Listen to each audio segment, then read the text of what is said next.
Вы смотрите «Вести Тимана», Сосногорск. В студии Влада Гришаева. Здравствуйте. В рамках федерального проекта «Безопасные и качественные дороги» Республика Коми в этом году получит более 400 миллионов рублей. Об этом через несколько секунд, а пока некоторые темы выпуска. Осторожно, корь! Чем опасно острое инфекционное вирусное заболевание и грозит ли эпидемия? Комментарии медиков. Все на Масленицу. Что ждет жителей и гостей города в ближайшее воскресенье? Готов к труду и обороне. В рамках прямой линии жители района могли узнать о всероссийском спортивном комплексе. На безопасные и качественные дороги в стране направят более 4 триллионов рублей. За период реализации национального проекта в России к нормативу должны привести почти 40 тысяч километров автомобильных дорог регионального значения, сообщает агентство БН Коми. По словам члена Совета Федерации Дмитрия Шатохина, в ближайшие 6 лет стоит масштабная задача – эффективно использовать средства для реализации национального проекта во всех регионах. Одной из отличительных особенностей масштабной дорожной кампании станет вовлеченность общественности в решения по ремонту дорог. Также среди положительных результатов региональной практики – идея умного города, профессиональное развитие специалистов дорожной отрасли, активная реализация программы по развитию сельских территорий. Все это, по мнению Шатохина, может быть успешно применено и на территории Коми.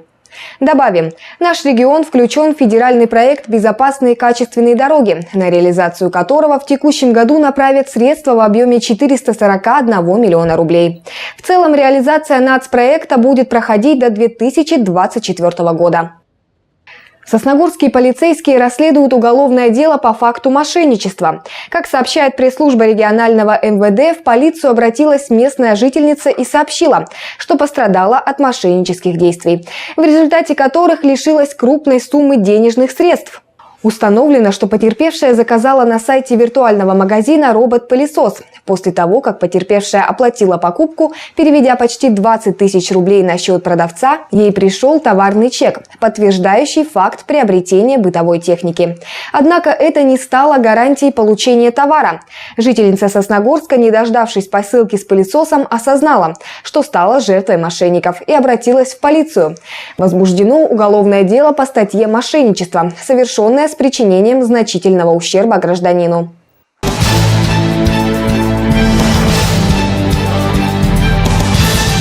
Медики Сосногорска настоятельно рекомендуют жителям нашего района сделать прививку от кори.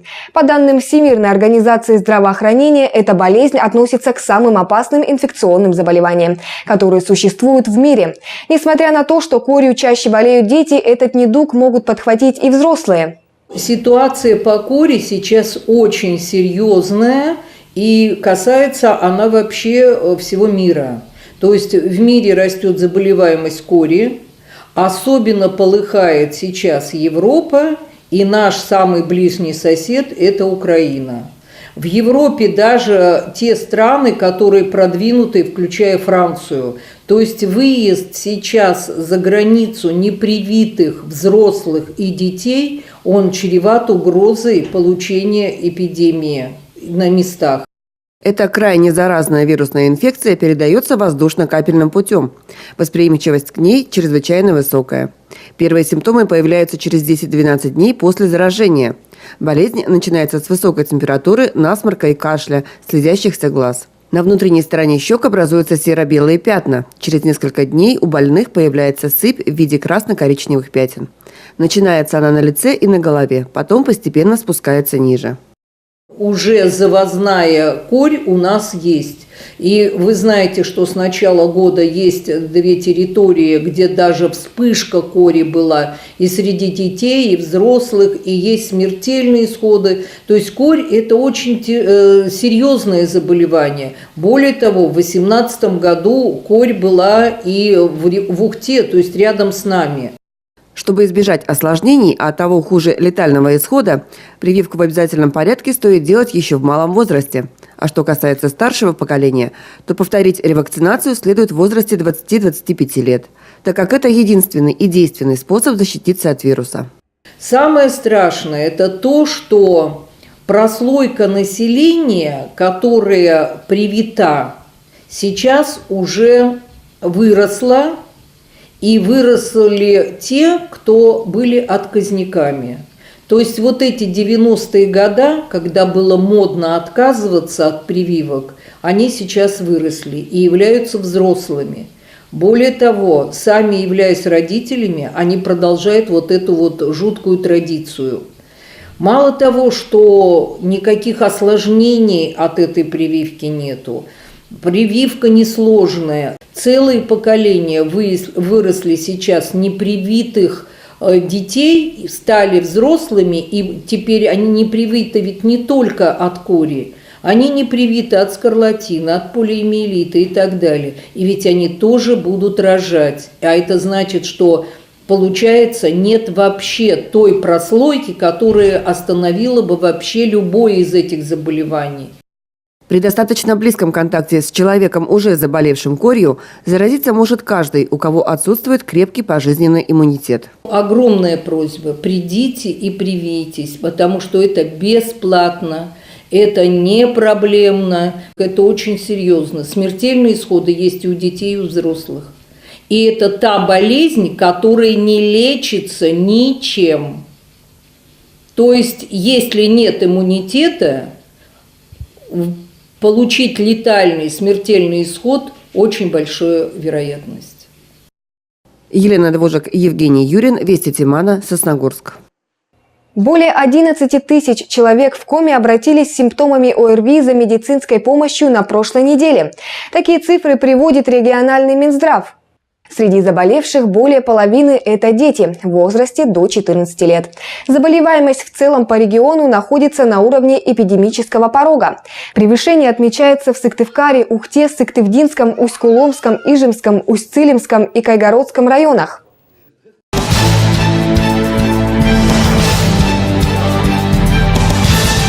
С начала этой недели жители нашей страны отмечают Масленичную седмицу – народный праздник, который ждет каждый русский человек. Это период перед Великим постом, когда совершаются различные обряды и почитаются древние традиции. Издревле это походы в гости, приготовление блинов и, конечно же, гуляние на городской площади. Расскажем о том, что в этом году будет ждать сосногорцев. Если вдаваться в историю праздника, то у него языческие корни. В древности люди поклонялись солнцу, а Масленица была праздником прощания с зимой и встречи весны. По легенде, некогда Масленица, приняв женское обличие, сама пришла к людям. Вместе с ними она водила хороводы, веселилась, а потом, сгорая от ярких лучей солнца, согревала их. С тех пор люди решили, что будут приглашать ее каждый год, чтобы она помогала пережить студеные дни зимы и приблизить весну.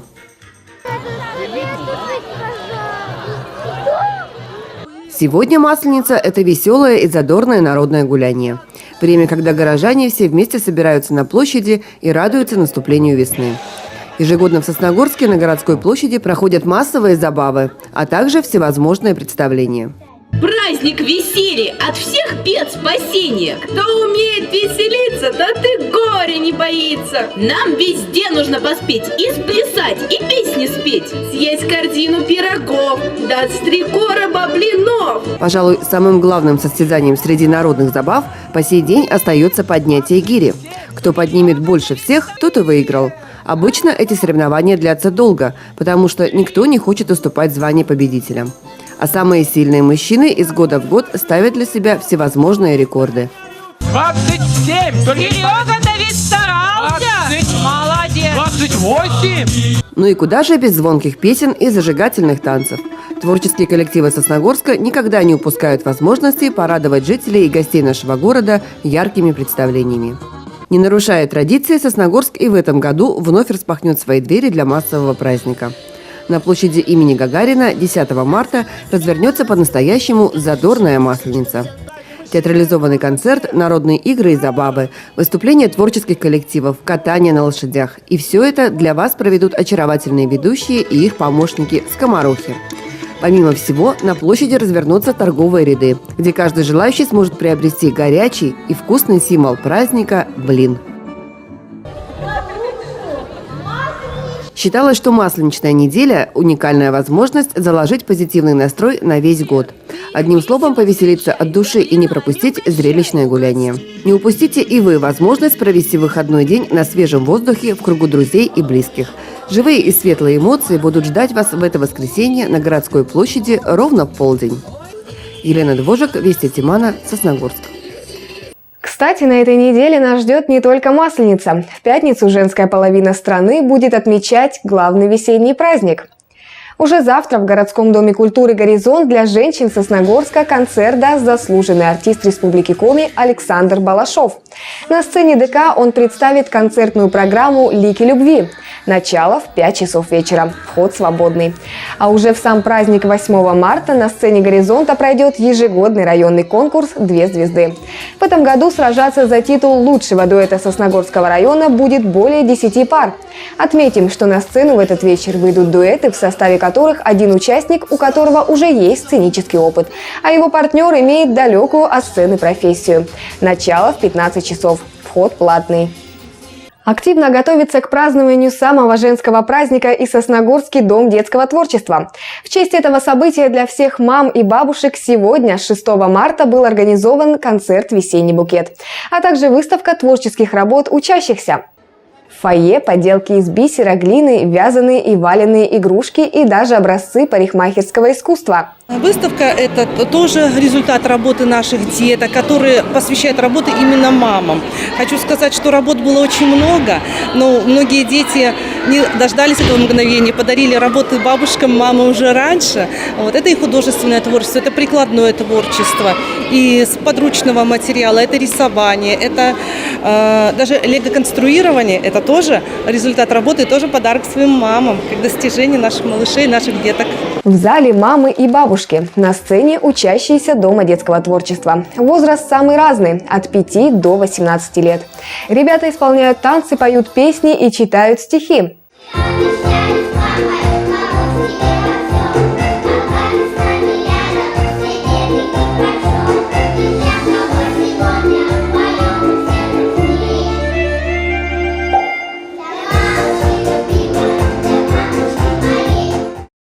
Кстати, о весеннем букете. Прекрасная половина нашей страны в этот особенный для женщин праздник ждет от своего мужчины самые что ни на есть красивые цветы. А для мужчин, в свою очередь, 8 марта – это время, когда они в полном замешательстве. Какие цветы подарить, как угадать с цветом, как оформить букет? На эти и другие вопросы нам ответили мастера цветочного дела. 8 марта и в другие дни популярные цвета пастельные, темные цвета. Не все, правда, понимают еще мужчины, но уже многие пришли к этому. А цветы 8 марта тюльпаны, розы в основном. Покупая цветы, все мы хотим, чтобы они простояли как можно дольше. Обидно, когда роза и гербера вянут через несколько часов после покупки, а тюльпаны и хризантемы теряют лепестки по дороге на торжество. Здесь есть некоторые секреты. Не надо ничего сыпать, потому что вода закисает сразу, и получается непонятная масса в цветах. И цветы это пить не будут. Пьют только холодную, чистую воду. Желательно менять до 2 раз в день, если дома жарко. Надежда Мацулевич работает флористом уже около 10 лет. С детства любит цветы. Для нее собрать букет любой сложности не составляет особого труда.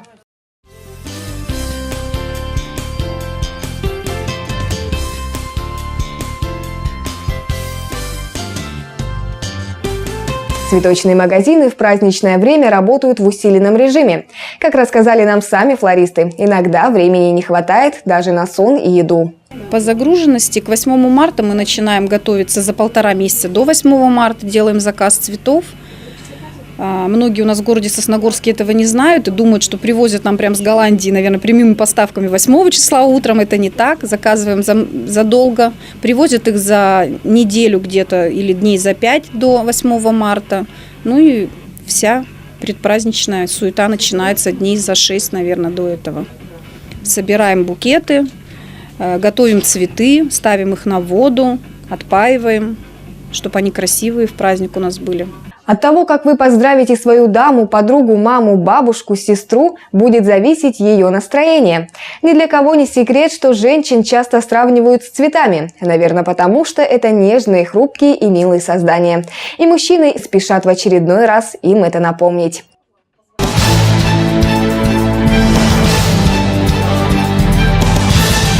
Вопросы, связанные с проведением испытаний Всероссийского комплекса «Готов к труду и обороне», жители района задали во время прямой линии, организованной службой общественной приемной главы Республики Коми по Сосногорскому району. В минувшем году Сосногорский район вошел в тройку лидеров среди муниципалитетов Коми по количеству жителей, выполнивших нормативы ГТО. За 12 месяцев 2018 года в испытаниях комплекса приняло участие более 1500 жителей разных возрастов.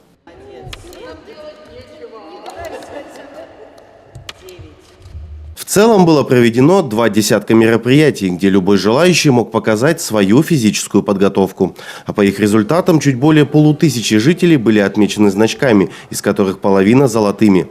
А вот те, кто впервые решил вступить в движение ГТО, мог задать свой вопрос в рамках прямой линии. Здесь на вопросы жителей отвечали руководитель отдела физкультуры и спорта, а также инструктор-методист. По словам представителей отдела, для того, чтобы пройти испытание ГТО, для начала необходимо зарегистрироваться на официальном сайте. При регистрации на сайте ГТО вы получаете ID-номер, который присвоен пожизненно. Вы видите свою возрастную ступень и те нормативы, которые вам нужно будет сдать. Есть нормативы в каждой ступени. 5-я, 6-я ступень – это 9 нормативов на золото, на серебро 8, на бронзу 7. Нужна будет справка для того, чтобы сдать норму ГТО. Для этого надо будет пройти врача спортивной медицины в нашей ЦРБ, либо детского педиатра. Если это дети взрослые, это может быть участковый терапевт. Получив справку-допуск, нужно обратиться в муниципальный центр тестирования ГТО. Он находится в спортивном комплексе «Метеор», чтобы подать заявку. Инструкторы подберут время и место для тестирования. К слову, пройти испытания можно как в Сосногорске, так и в поселках Вайвож и Нижний Одес. Буквально через пару месяцев подойдет к концу очередной учебный год, и поэтому у будущих выпускников начинает появляться интерес к прохождению испытаний. По словам Татьяны Терентьевой, золотой значок ГТО может дать возможность получить дополнительные баллы при поступлении. Выпускникам дает значок ГТО, золотой значок, именно золотой, не бронза, не серебро, дает дополнительный балл для поступления. В каждом высшем заведении он как бы свой. То есть там может быть и 2 балла, и 3 балла, то есть как бы это университет сам ставит критерии. Пройти испытание комплекса можно как индивидуально, так и по групповой заявке. Тем, кто уже решился, предоставляется возможность поучаствовать в фестивале ГТО, который пройдет в последних числах марта. Павел Дорников, Наталья Максимова и Евгений Юрин. Вести Тимана, Сосногорск. В завершении выпуска о погоде. В ближайшие дни будет относительно тепло и достаточно снежно. Дневная и ночная температура в среднем будет на отметке -7, -10. Ветер юго-западный до 4 метров в секунду. Пока на этом все. Новая информация уже в следующих выпусках нашей программы. А сейчас совместный медиапроект правительства Коми и Республиканского центра информационных технологий «Дословно». В очередном выпуске речь пойдет об итогах Года культуры в Республике Коми. Ну а я с вами прощаюсь. Всего доброго и до свидания. За 2 года финансирование сферы культуры увеличилось в 2 раза. Если брать год назад, то это был 1 миллиард рублей, а в этом году это уже 2 миллиарда рублей. Понятно, что год культуры тем самым подстегнул определенную необходимость в решении ряда накопившихся вопросов. Хочу сказать, что только из федерального бюджета за это время мы увеличили гранты, поддержку, там, определенные субсидии с субвенциями до 90 миллионов. А это, извините, в 4,5 раза, чем было раньше. Действительно повысился уровень оценки населением предлагаемых услуг в культуре. Мы, безусловно, занялись не только материальным положением, да, сферы культуры, но и, конечно, поддержкой наших работников культуры. А это увеличение заработной платы, если быть точным, в 1,6 раза. И обеспечение соответствующих наших культурных учреждений автотранспортом. Это, конечно, передвижные, современные, знаете, такие модульные комплексы, в частности, один из них в Усть-Куломе. То, что мы создали в этом году в рамках Года культуры, он, безусловно, перейдет в следующий год, в год театров. История успеха – это всегда история успешной команды. Команда Республики Коми. Вступай,